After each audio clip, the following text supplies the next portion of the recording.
الحمدللہ رب العالمین والصلاة والسلام علی سید المرسلین وعلی آلہ واصحابہ واہل بیتہ واولیاء امتہ اجمعین۔ قال اللہ تبارک وتعالی فی القرآن المجید والفرقان الحمید هو الذی بعث فی الأمیین رسولا منہم یتلو علیہم آیاتہ ویزکیہم ویعلمہم الکتاب والحکمہ آمنت باللہ ورسولہ وصدق اللہ المولانا العظیم۔ بزرگوں، دوستوں اور عزیزوں، اللہ سبحانہ تعالیٰ کے فضل سے ہم اور آپ اپنی زندگی میں ایک جمعے کا اور اضافہ کر رہے ہیں، اور یہ جمعہ شعبان کے مہینے کا پہلا جمعہ ہے۔ یہ مہینہ ہمارے عربی کیلنڈر میں، اسلامی کیلنڈر میں شعبان کہلاتا ہے۔ جمعے میں آنے کا ایک مقصد یہ بھی ہوتا ہے کہ ہم اپنی مذہبی اور دینی معلومات میں اضافہ کریں۔ جو چیز کم ہے اس کو پورا کر لیں، جو چیز ناقص اور ادھوری ہے اسے بھی مکمل کر لیں۔ تو جمعے میں آنے کا ایک فائدہ یہ بھی ہونا چاہیے کہ ہم اپنے مہینوں کا نام بھی جانیں، ہم اپنے ہفتوں کے دنوں کو بھی پہچانیں۔ یہ آپ کی تہذیب ہے، آپ اپنی تہذیب سے زندہ ہیں اور تہذیب آپ سے زندہ ہے۔ اگر آپ کو زندگی چاہیے تو آپ کو اپنی تہذیب کو زندہ رکھنا ہوگا، اور اگر آپ چاہتے ہیں کہ آپ زندہ رہیں تو آپ تہذیب کے بغیر زندہ نہیں رہ سکتے، اور آپ کے بغیر تہذیب زندہ نہیں رہ سکتی۔ فرق اتنا ہے کہ آپ کی تہذیب کوئی اور تہذیب نہیں ہے، یہ اللہ تعالیٰ کی بخشی ہوئی اور اللہ کے پروگرام کا نتیجہ ہے۔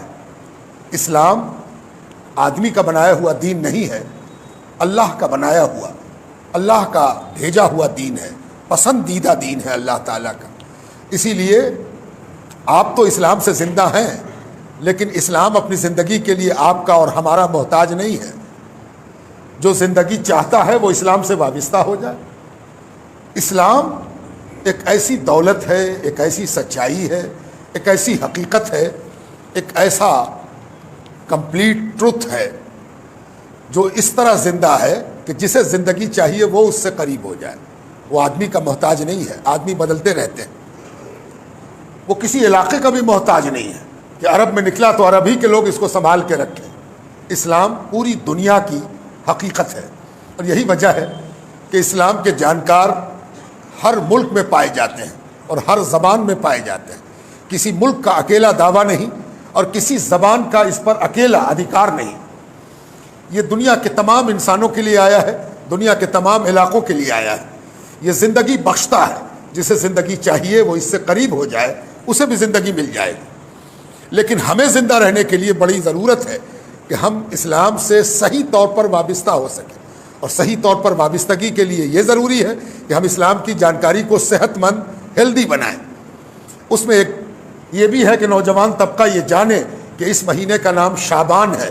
صرف مارچ یاد رکھ لینا کمال نہیں ہے، شعبان بھی جاننا چاہیے، جو رجب کے بعد آتا ہے اور رمضان سے پہلے آتا ہے۔ شعبان، اس کی خصوصیت بھی حدیث میں آئی ہے کہ اللہ کے رسول صلی اللہ علیہ وسلم نے رجب کو اللہ کا مہینہ اور شعبان کو رسول اللہ صلی اللہ علیہ وآلہ وسلم نے اپنا مہینہ کہا ہے، اور رمضان کو امت کا یعنی آپ کا اور ہمارا کہا ہے۔ اس میں ایک خوبصورت ترتیب بھی ہے، پہلے اللہ کا مہینہ، پھر رسول کا مہینہ، اور پھر امت کا مہینہ۔ ان تینوں میں جو ترتیب ہے، سیکوینس ہے، وہ سیکوینس بھی بتا رہا ہے اللہ، اس کے رسول اور پھر ماننے والے یعنی امت۔ شاید اسی سیکوینس کی وجہ کر حضور نے کہا تھا کہ میرا مہینہ ہے، یا پھر اس کی کوئی اور حکمت ہوگی جو اللہ اور رسول جانتے ہیں۔ ایک حکمت یہ ہو سکتی ہے کہ شعبان وہ مہینہ ہے جس میں سرکار دو عالم کے دونوں نواسے پیدا ہوئے، امام حسن بھی اور امام حسین بھی۔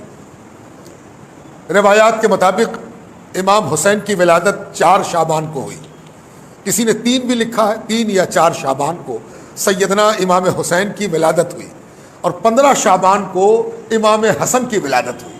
اور یہ دونوں حدیث کی روح سے حضور صلی اللہ علیہ وسلم کی قولی اور فعلی، یعنی آپ کی زبان سے بھی سنا گیا اور آپ کا عمل بھی دیکھا گیا کہ سرکار دو عالم ان دونوں نواسوں کو بے حد چاہتے تھے، نہایت مانتے تھے۔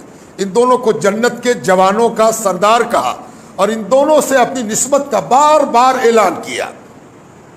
اور یہ دونوں سرکار دو عالم کے اس قدر منظور نظر تھے کہ کوئی دوسرا اس کا پیرلل، متوازی اور برابر میں نہیں تھا۔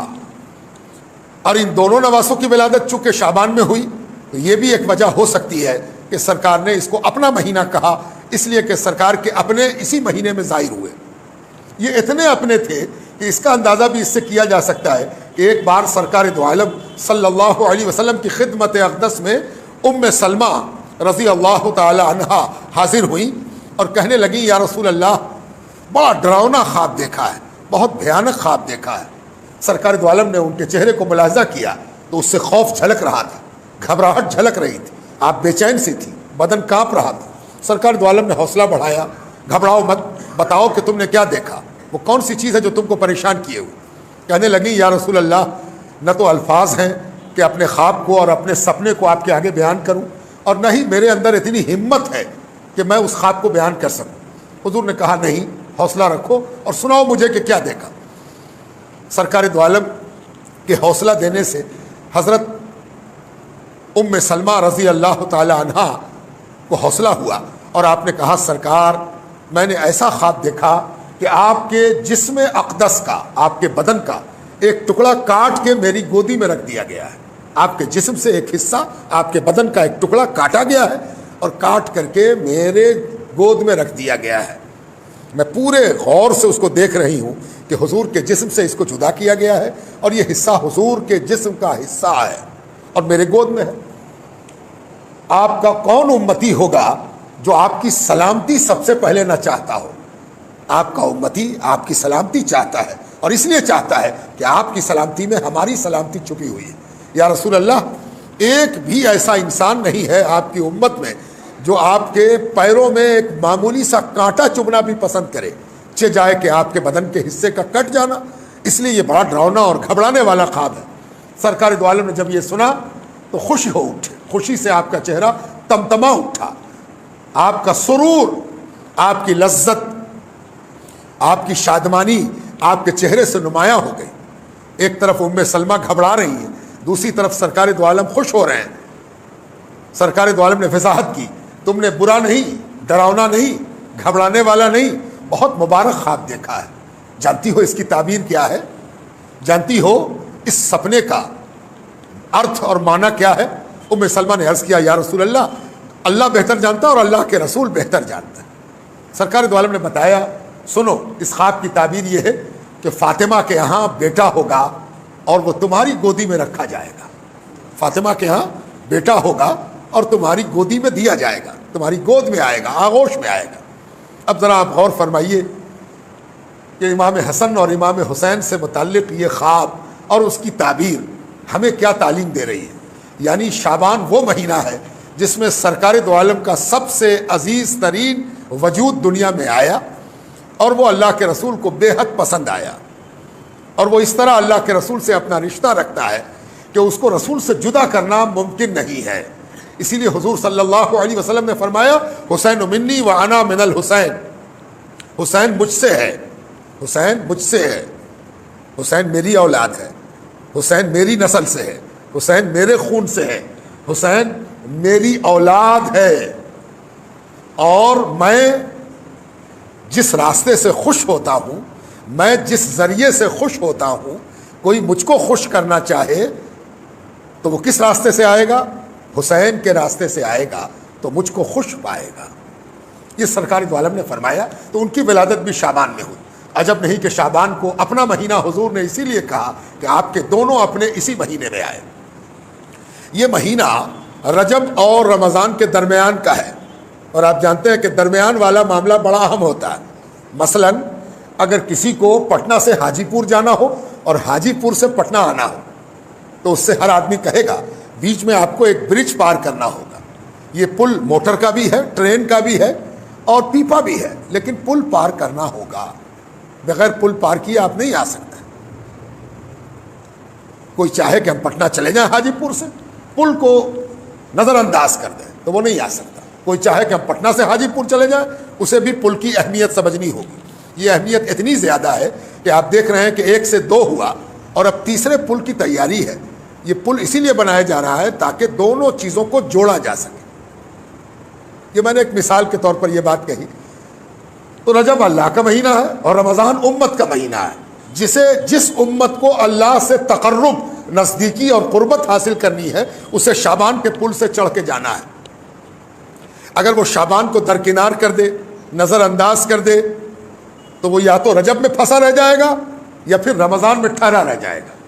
اسے شعبان کو قدر کی نگاہ سے دیکھنا ہوگا کہ جسے اللہ کی خوشنودی اور رضا چاہیے اسے ضروری ہے کہ وہ رجب اور رمضان کے ساتھ ساتھ شعبان کی بھی قدر کرے، منزلت کرے، تاکہ برج بھی صحیح ہو جائے اور اس کا ٹارگٹ اللہ کی رضا حاصل کرنا وہ بھی پورا ہو جائے۔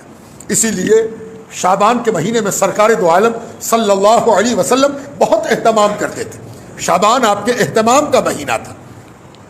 آپ جانتے ہیں کہ اہتمام آدمی تبھی کرتا ہے جب کوئی خاص چیز پیش نظر ہو، جیسے آج آپ نے کل سے ہی سوچا ہوگا کہ آج کی رات جمعے کی رات ہے، کل جمعے کا دن ہوگا، رات کو آپ نے اہمیت دی ہوگی، پھر دن کو آپ نے تیاری کی ہوگی کہ آج ہمیں نہاتے تو ہم روز ہیں، آج جو نہانا ہے وہ صحت کے ساتھ ساتھ میری دینی صحت کے لیے بھی ضروری ہے۔ روز تو ہم بدن اور صحت کے لیے نہا لیتے ہیں، پاکی حاصل کرنے کو نہا لیتے ہیں، اور آج ہم اس لیے نہاتے ہیں کہ ہمارے دین کو بھی صحت مندی حاصل ہو۔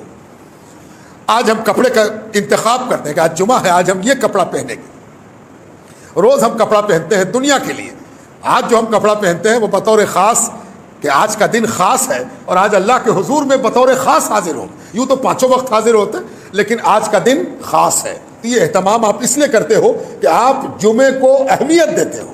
ٹھیک اسی طرح جب کوئی رمضان کو اہمیت دے گا کہ رمضان بڑی برکت والا، عظمت والا، بزرگی والا، قدر والا، منزلت والا مہینہ ہے، تو وہ اس کی تیاری کرے گا، اور ظاہر ہے کہ تیاری رمضان میں نہیں ہوگی، رمضان سے پہلے ہوگی۔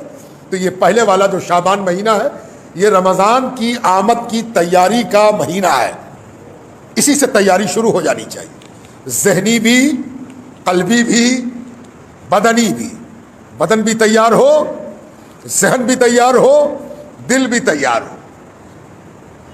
بالکل اسی طرح جیسے کسی غیر معمولی مہمان کو ویلکم کرنا ہو، بڑا انوکھا مہمان آ رہا، انوٹھا مہمان ہے، اس کی ہم کو خاطرداری کرنی ہے، تو خاطرداری کرنے کے لیے تیاری ہوگی، صفائی ہوگی، آرائش ہوگی، کیا کھلائیں گے اس کی تیاری، کہاں بیٹھائیں گے یہ تیاری ہو، کیسے بات چیت کریں گے یہ تیاری ہو، اس کو کیسے ہم خوش کر سکیں، کیسے راضی کر سکیں، اس کی تیاری ہو۔ اللہ کے رسول صلی اللہ علیہ وسلم شعبان سے تیاری شروع کر دیتے تھے۔ حضرت عائشہ صدیقہ رضی اللہ تعالی عنہا ارشاد فرماتی ہے کہ سرکار دو عالم شعبان میں رمضان کے علاوہ باقی 10 مہینوں کے مقابلے میں رمضان کو چھوڑ کر شعبان کو الگ کر کے کتنا بچا؟ 10 مہینہ۔ تو 10 مہینے کے مقابلے میں سرکار دو عالم رمضان کو چھوڑ کر سب سے زیادہ روزہ رکھتے تھے، اور یہ روزہ تسلسل کے ساتھ ہوتا تھا، آج بھی رکھا، کل بھی رکھ لیا، پرسوں بھی رکھ لیا۔ تو ہم لوگ سمجھتے تھے کہ سرکار اب روزہ چھوڑیں گے نہیں، لیکن پھر سرکار چھوڑ دیتے تھے، آج بھی نہ رکھا، کل بھی نہ رکھا، پرسوں بھی نہ رکھا۔ یعنی سرکار سے رکھنا بھی ثابت ہوا، نہ رکھنا بھی ثابت ہوا۔ اگر سرکار برابر رکھ لیتے تو آپ جانتے ہیں کہ اللہ تعالیٰ قانون بناتے وقت اپنے نبی کو دیکھتا ہے نا۔ قانون کا فلسفہ کیا ہے؟ قانون الہی کیسے بنا؟ جب اس پر آپ توجہ کریں گے اور نظر ڈالیں گے، مطالعہ کریں گے، صحبت میں بیٹھیں گے، تو آپ کو اندازہ ہوگا کہ زیادہ تر قانون اللہ کے رسول کے عمل کو دیکھ کر پسندیدہ مانتے ہوئے اللہ کے رسول نے وہی چیز فرض کر دی جو اللہ کے رسول کے ہاں کثرت دیکھی ہے نا۔ اسی لیے اللہ کے رسول نے رکھا بھی، چھوڑا بھی، کہ کہیں اگر لگاتار رکھتے چلے جائیں، چھوڑے نہیں، تو کہیں اللہ تعالیٰ اس کو میری امت کے لیے فرض نہ کر دے اور امت پر بھاری اور گرا نہ ہو جائے۔ آپ کا نبی ایک طرف آپ کو اللہ سے جوڑنا چاہتا ہے، دوسری طرف آپ کی کیپیسٹی اور چھمتا کو بھی دھیان میں رکھتا ہے۔ ایسا رسول کھوجنے سے نہیں ملے گا جو ایک طرف مہربانی کر رہا ہے کہ آپ اللہ والے ہو جائیں، دوسری طرف یہ مہربانی بھی کر رہا ہے کہ اللہ والا ہونا آپ پر بھاری نہ ہو جائے۔